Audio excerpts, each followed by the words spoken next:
Good morning, everyone. Welcome back to the Lookout.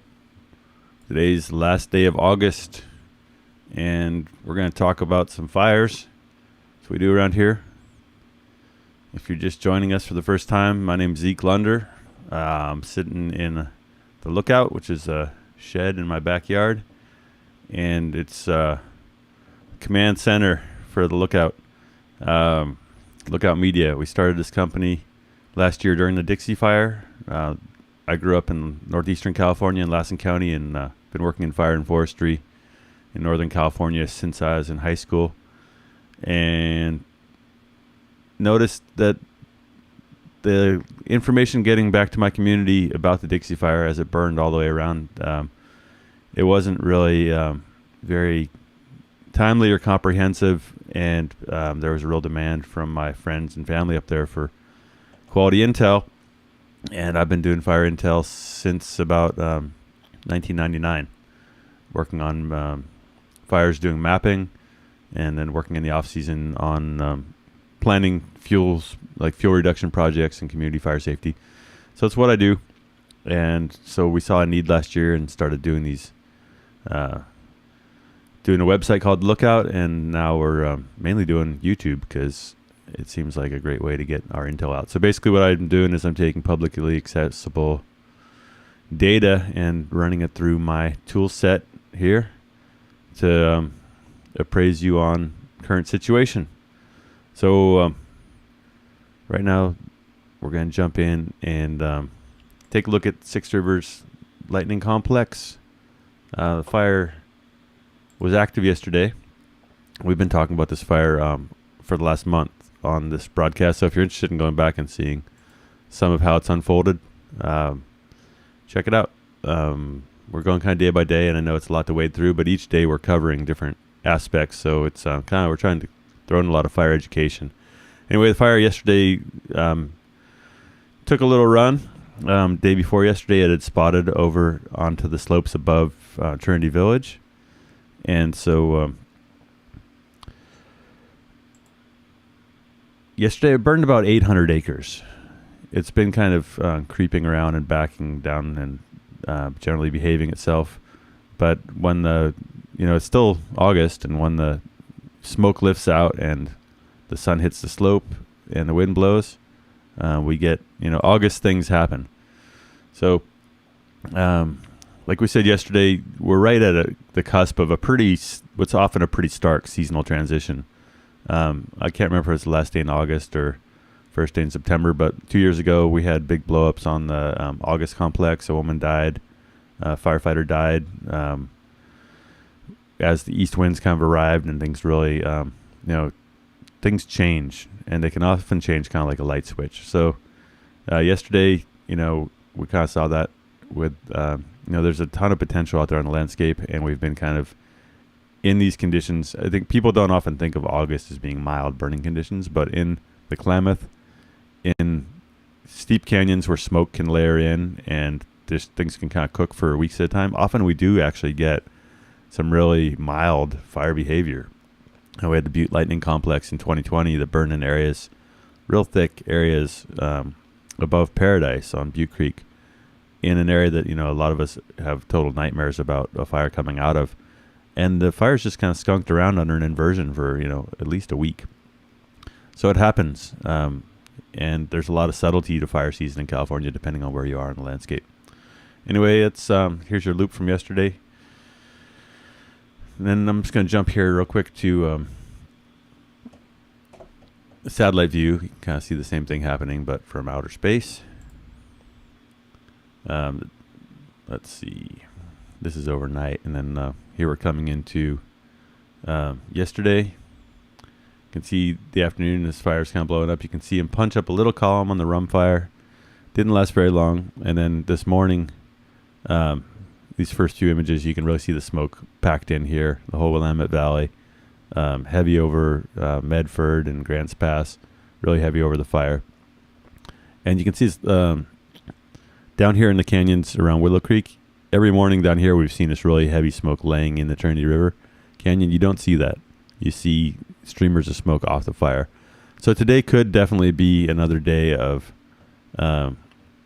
enhanced fire behavior. I haven't seen forecasts for the winds or anything, but this morning we don't see the smoke laying in thick in the Trinity River.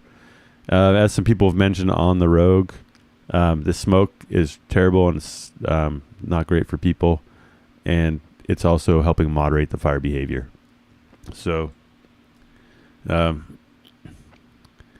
it's that double-edged sword. We've been lucky in California so far this year not to be choking in that thick smoke, but that thick smoke is part of life in fire country, and it is helping the firefighters out, so we kind of got to suffer through it. I'll jump in at the end on that, actually. Okay, back to the big map. Okay, so we're going to talk about Six Rivers Lightning Complex here for the first 10 minutes, and then we're going to jump to Rum. I know Rum's got more active and threatening more people, but creatures of habit here, and we've been covering this fire for a while, a month now, so just going to jump in the way we have. And if you're on the Rum fire waiting for that info, this is going to be, educational lesson here for the next few minutes that will help you understand what's happening on your fire also. Okay, so we're looking up here from Horse Linto Campground on the north flank of the fire.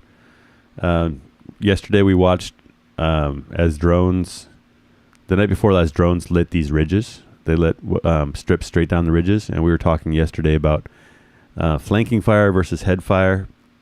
In the big picture, what we want to talk about here is that they've got fire on the ground now pretty much down both sides of this drainage all the way down towards Horse Linto.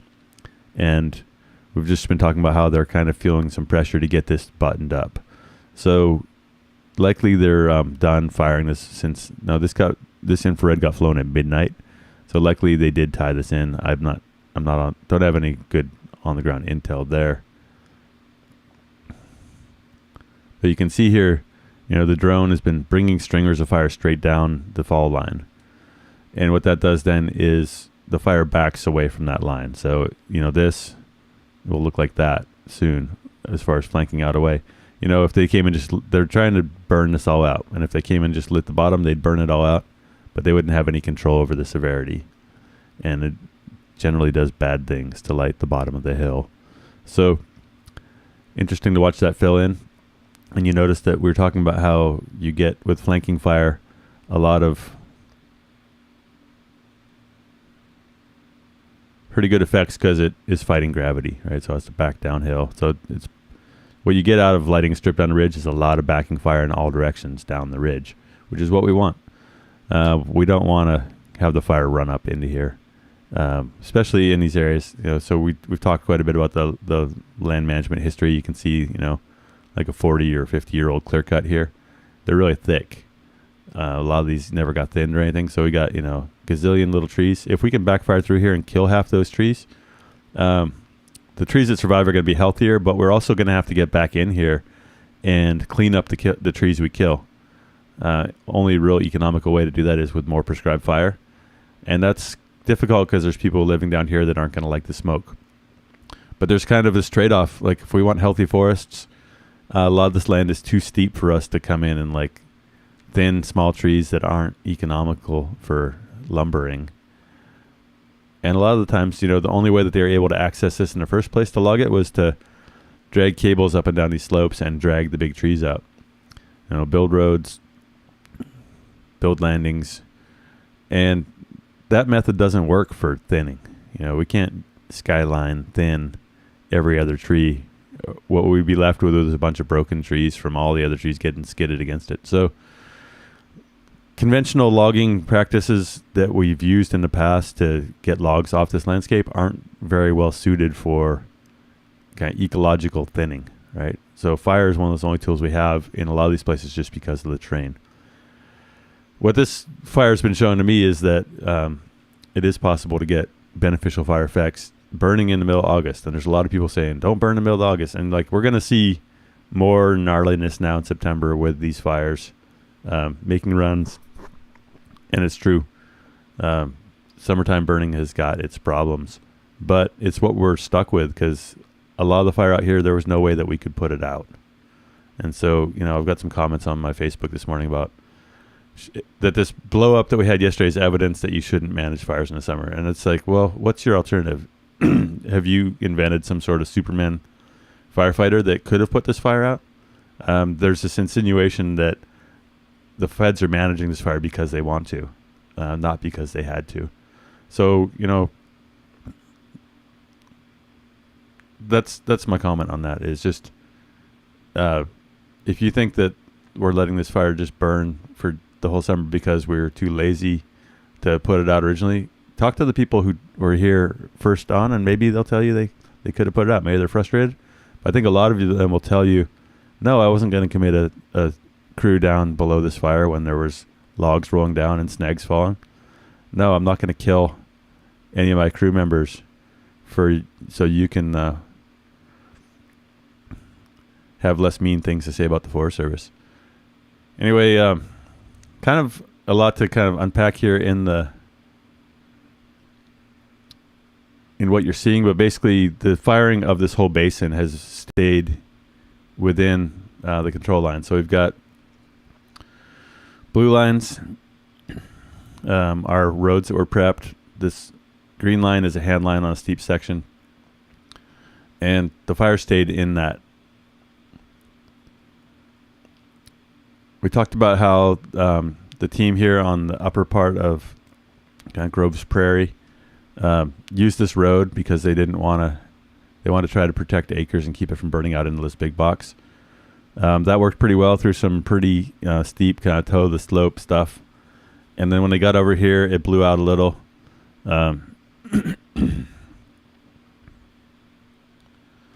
And it spotted over to here. And then that spot yesterday grew. And that's so the big run that we watched on our video is yesterday of this spot fire making a run. Yesterday by kind of midnight, it was down in here.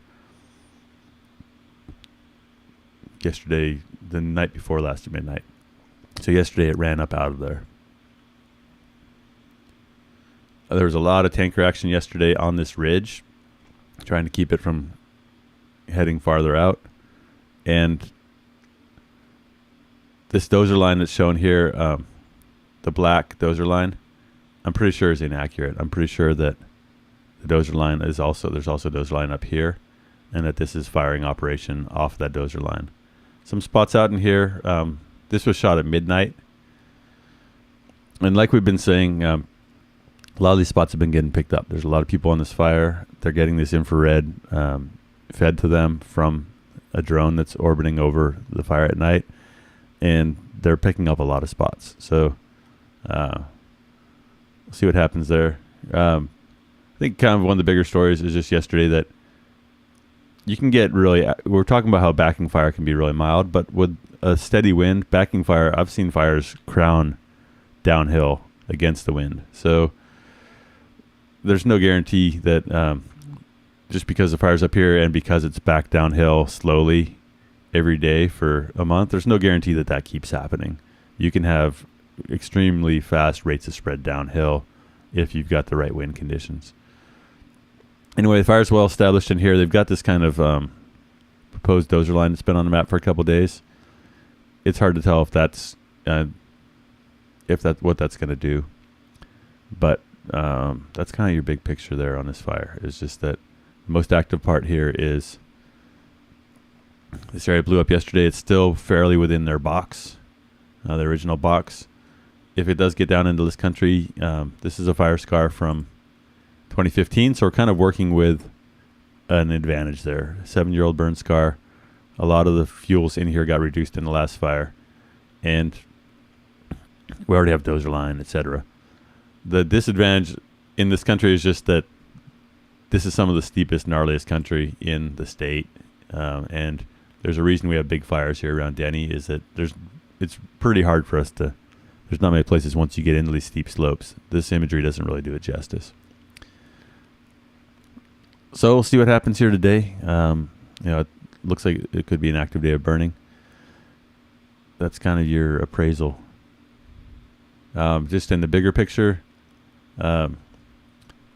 this area all over here all burned in 2020, so it is kind of a fuel break of its own. This area in green is wilderness, and then this is that 2015 fire. All right, let's get out of here and follow the compass arrow north. Wanted to point out something on our maps here. Should have pointed out at the beginning. Is that we've got a north arrow on these things. That'll take us to Oregon. Here we are in Oregon. Up here in the top corner of this map, there is a north arrow. And you all see the little N there. It's a little hard to see, I know, and especially if you're looking at this on your phone. But if you're looking at it on a bigger computer, there's a north arrow here, and it'll show you the direction of view. Some people say, hey, how come your maps are all screwy? North isn't at top. That's the law. I got a degree in map making, and it's not the law that you got to have north at the top, but it is convention. So I guess that makes me unconventional. But I like to not always have north at the top because I think that it's interesting to take kind of the fire's perspective. And if I'm talking about fire running up a hill, I'm going to give you a map that shows the way that the fire is kind of seeing the landscape. So back here at, now we're in Oregon, the Rum Creek fire. We've been talking about this one for a while. Also talking about kind of big box strategy on fires and how at a certain time the fire kind of exceeds your ability to attack it directly. So looking fairly northish over Galice here. Let's do a little breakdown of what's happening on this fire. Here's Galice.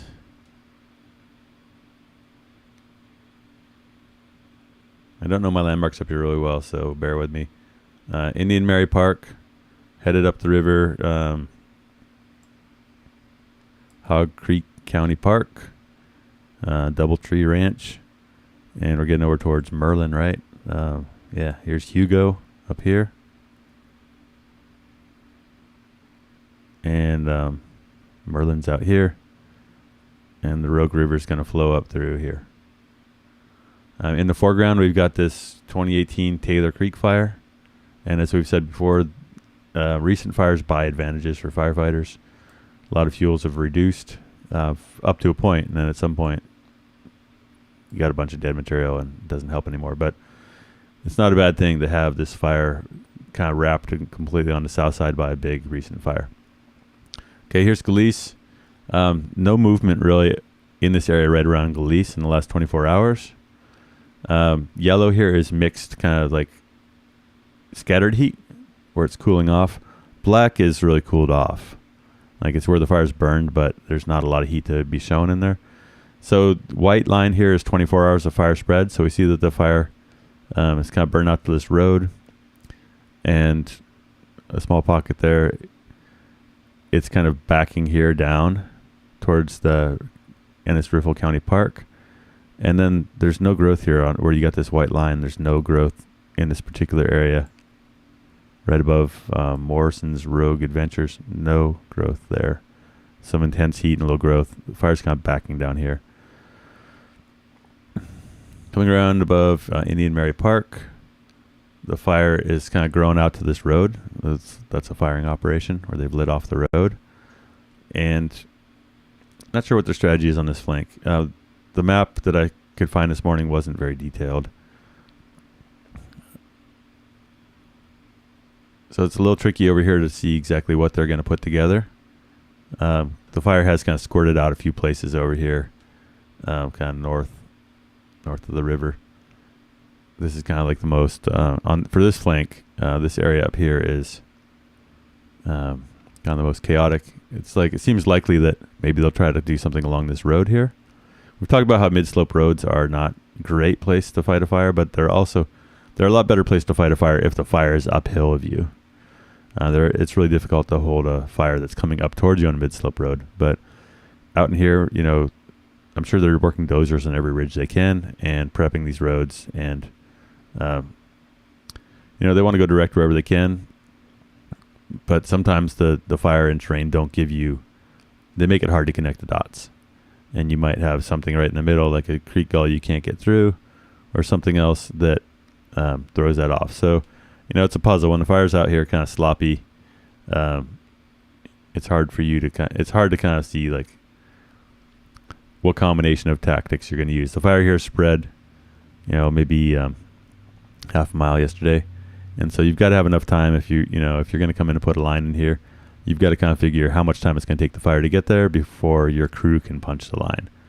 So that's just all stuff that the people making those calls are on the ground and they're seeing what's happening, and it's pretty hard to second guess what they're going to do. But it's good to kind of get an idea of how the terrain dictates the strategy. And right now, this side of things is kind of a mess. It just in the kind of the lay of the fire and the lay of the land. But they've got a plan and they're working on it. Up here, the fire hasn't spread. This whole kind of upper part. That's good news because it's just another place that they don't have to. It's nice if they don't have to worry about this. All the resources can go to other places. So, fire's kind of been flanking into this bowl here above Rainy Falls Trail for several days now.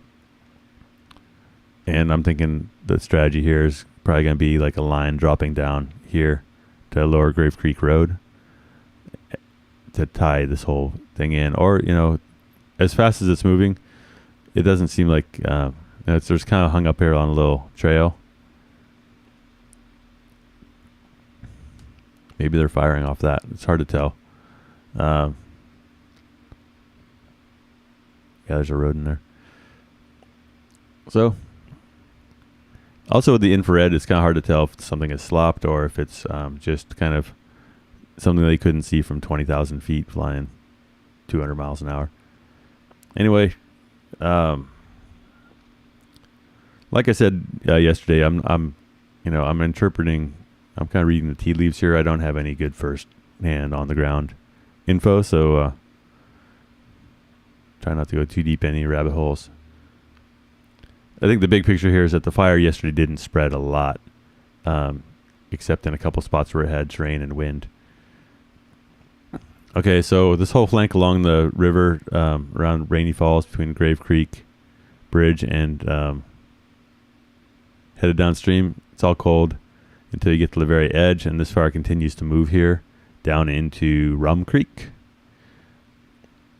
It hasn't crossed Rum Creek here yet.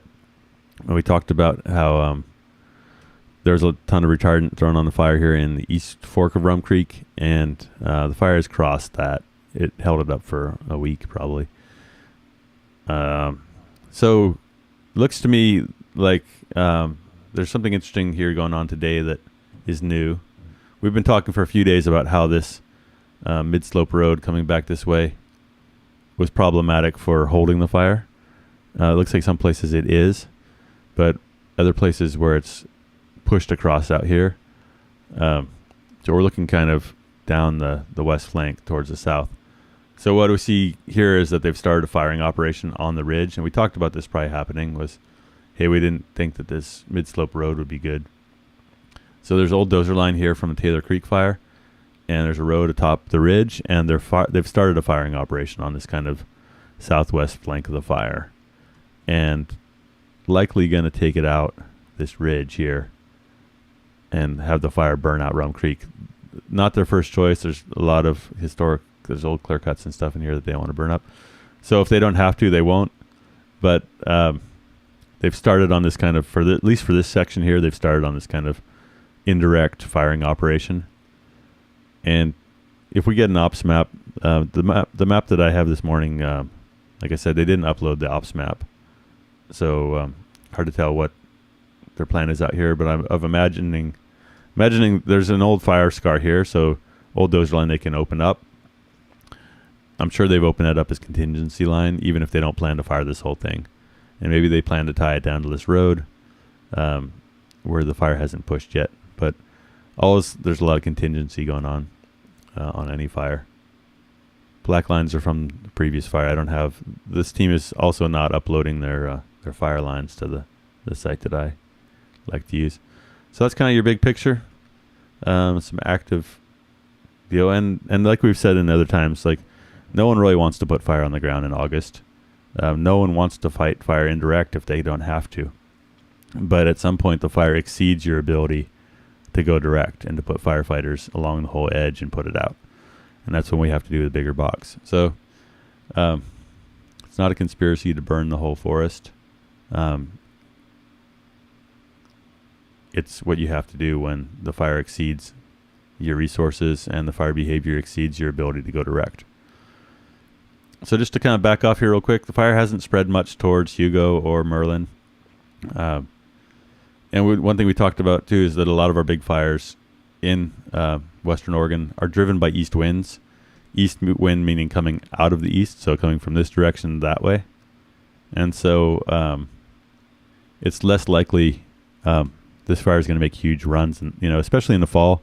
If this fire was sitting out east of everyone, it'd be a lot more worrisome. But not a lot of history here of big, strong, huge runs from the west that I know of. Correct me if I'm wrong. Doesn't mean that people here shouldn't be alert. We're going into some really hot weather, but oftentimes that hot weather is accompanied by less wind. So that's all we got. Someone asked me about winds. There's a site called windy.com. That's pretty cool. I'm going to do a couple websites here.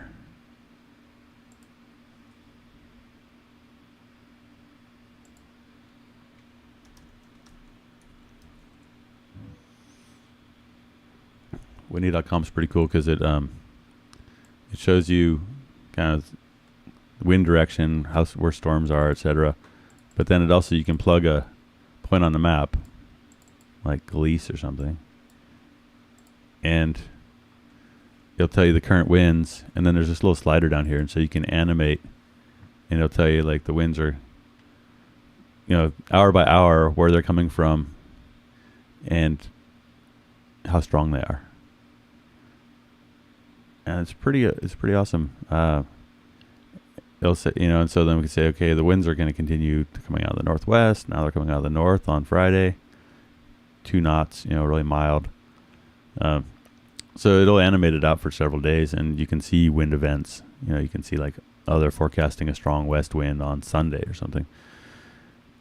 So it's helpful, and hopefully that's brings some of y'all some peace of mind. Is that a lot of north winds that's beneficial for everyone.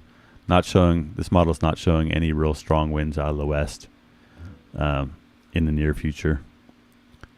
Sunday, we're up to like 7 knots in the afternoon. Anyway, windy.com, it's a great resource. It's interesting too. And there's all kinds of things you can look at on here. You can get kind of lost in here. Another website I want to show people is called CalTopo. And CalTopo is, it started off as a tool for search and rescue, and it's a great kind of map builder. So, here on Six Rivers Lightning Complex, they pull in the fire perimeters from the National Fire Service. So as soon as that stuff gets updated any given day, it gets uploaded here. You can add, so here's a shaded relief base map. You can say, I want, Forest Service topo map, and then I want to stack on there some shaded relief, and I want that to be kind of transparent, and I want to see the fire history, and I want to see structures and parcels. So I pay like $20 a year for kind of an extra service here from CalTopo. Then I can see parcels here. I can see where there's structures.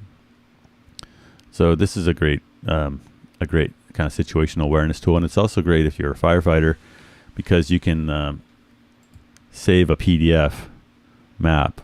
Say like, I want a map of this neighborhood where I'm going to be doing structure protection, and it'll create you a PDF map that you can either print or you can load into a program we use called Avenza Maps, where you can navigate in the field.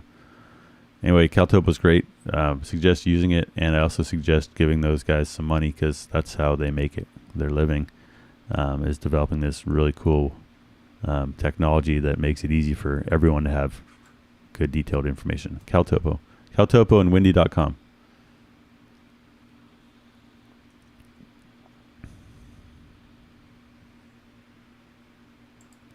All right, I'm going to check out some comments. And then I got a boogie. Thanks, everyone. Someone saying much better air quality in Grants Pass. Someone says ash on the Jeep in the Medford this morning. And someone says they're going to go out in the woods and do some fire mitigation limbing today. Battery pole saw. Thanks so much. Tracking. The people that criticize desperate measures are the ones that fail to realize the direness of the situation. Catherine's World, she does wildfire live streams too. All right. Hey, thanks everyone. Just thinking of something else. Oh, this one guy, he likes to go out and thin the forest. Guerrilla forestry. I'm a proponent. If you're going camping, there's a place you like and it's choked full of dead brush and thickets of little baby trees. Bring your Pulaski. Tend the lands that you care about.